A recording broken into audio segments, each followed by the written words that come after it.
Welcome to the Childcare Workforce Support Series, Module 6, Retention Strategies, presented by Texas Health and Human Services Childcare Regulation and Civitas.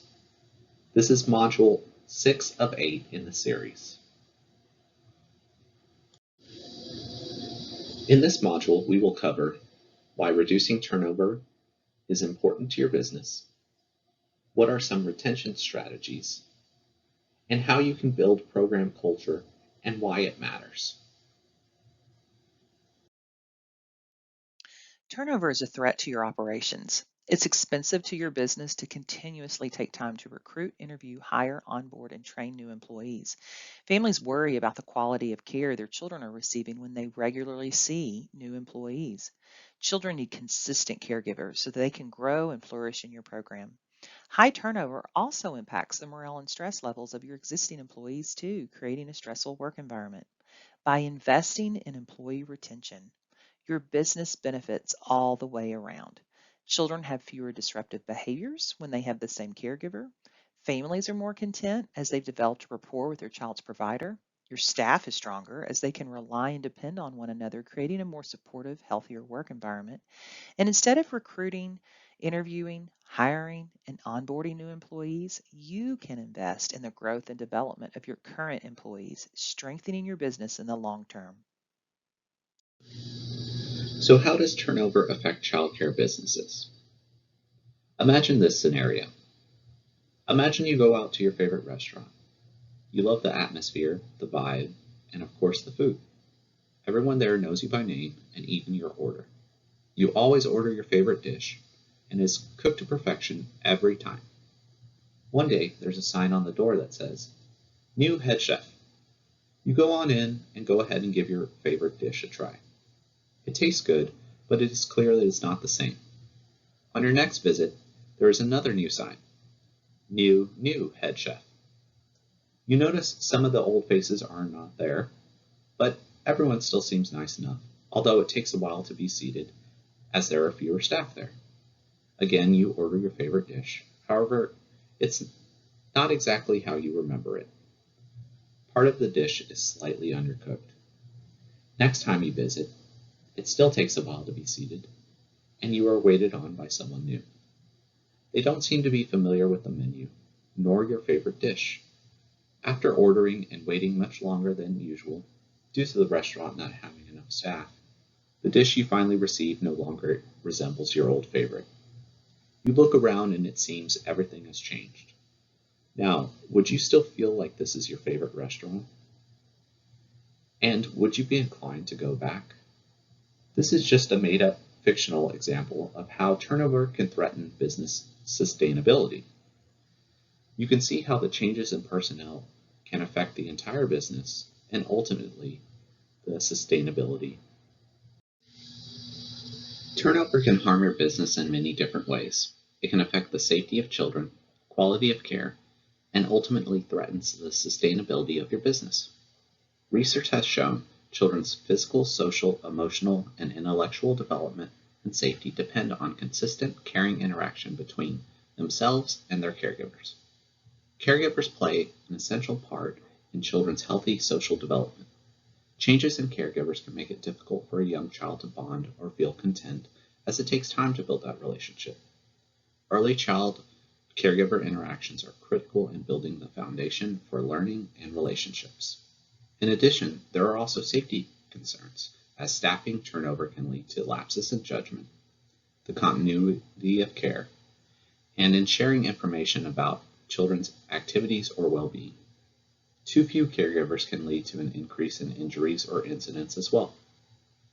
How does this constant turnover impact the quality of the childcare program? Constant turnover can lead to a decrease in quality of care. Much of the attention due to stress or higher ratios can take away from your program. This can lead to difficulty in maintaining standards when everyone is new and may not understand all the requirements yet, difficulty in maintaining appropriate records or trainings, and less time spent implementing activities and curriculum due to the focus being on ensuring overall safety. All these factors and more can ultimately end up affecting business sustainability. Time and effort spent on training and hiring staff can lead to an increase in the loss of revenue, not to mention the effect it can have on your families of the children you serve.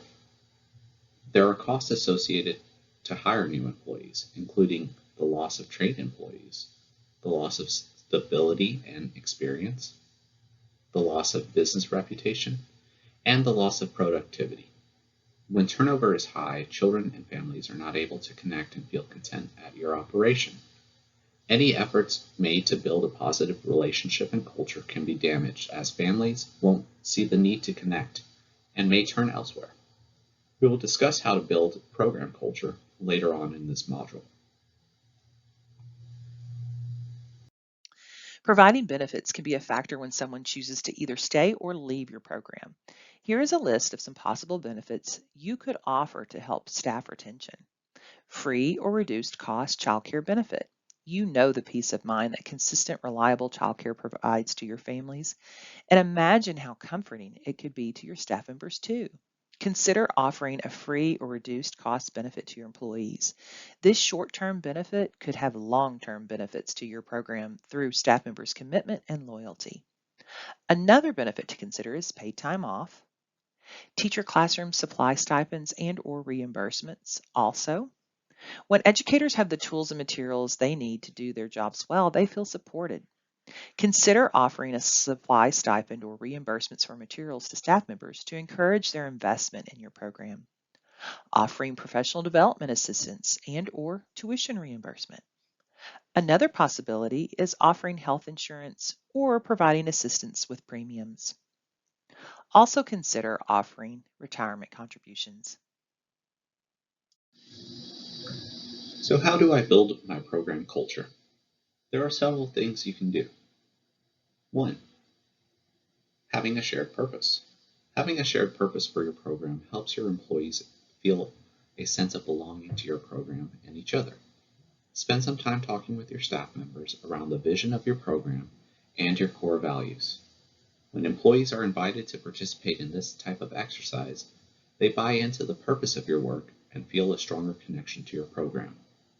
It is hard for connected employees to leave. 2. Have regular check-ins. Be sure to have regular check-ins with your employees to stay connected, hear any concerns, answer any questions, and to notice the employees' strengths. This time shouldn't consist of a laundry list of all the things they've done wrong. Your goal is to grow and keep your employees. It is hard to grow and feel connected if you are constantly criticized. Number 3, create opportunities for connection between you and your employee and among your employees. During staff meetings, professional development days, even a few moments before and after work, create and hold space for your staff to connect with each other. When people feel connected to each other, they are less likely to leave. Number 4, professional development that's connected to their interests and needs. Training hours are required in this work, so when you provide training on a topic that's interesting to your staff, or a topic that they've expressed a desire to learn more about, then you are showing that you respect and value their opinion, strengthening your program culture. Number 5, regularly solicit feedback. Keep lines of communication between you and your employees. You can regularly ask them for feedback, or you can send out an anonymous survey asking about their thoughts. Even a little anonymous suggestion box can convey to your employees that you care about their experience. And finally, number 6, stay up to date on market rates. Know what other childcare programs in your area are paying their staff. You would hate to lose a valued, cherished employee to a program down the street just because they paid a little bit more than you or offered a benefit you hadn't considered offering. For more help and ideas about how to create a positive work environment and reduce turnover, view our helpful guides available on our website, www.childcare.texas.gov. There, you will find guides on how to structure or restructure your benefit packages, a background guide on retirement plans, how to reduce stressful work environments, and other opportunities to support your staff, especially with any child care relief funding your program may have received. For individualized help on any of these topics, you can also sign up for a free business coach. The remaining 2 modules in this series will share information on professional development and other business opportunities to support your staff offered by the Texas Workforce Commission and our partners. View these videos and our entire series on childcare.texas.gov.